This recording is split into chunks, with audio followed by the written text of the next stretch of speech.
If you're experiencing connection errors in League of Legends, particularly Error 2025, follow these steps to troubleshoot and resolve the issue. This guide will help you systematically address the problem. Step 1. Check server status.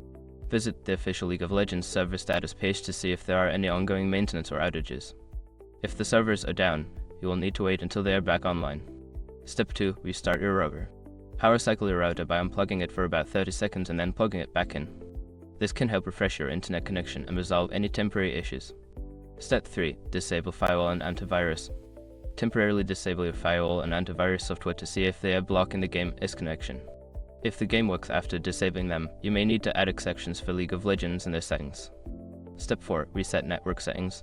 Reset your network settings by opening the command prompt as an administrator and typing the following commands: ipconfig/flushions, ipconfig/release, ipconfig/renew. This will refresh your network configuration and may resolve connection issues. Step 5. Reinstall League of Legends. If none of the above steps work, consider uninstalling and then reinstalling League of Legends. This can fix any corrupted files that may be causing the connection error. By following these steps, you should be able to resolve the connection error 2025 in League of Legends. If the problem persists, consider reaching out to Riot Games support for further assistance.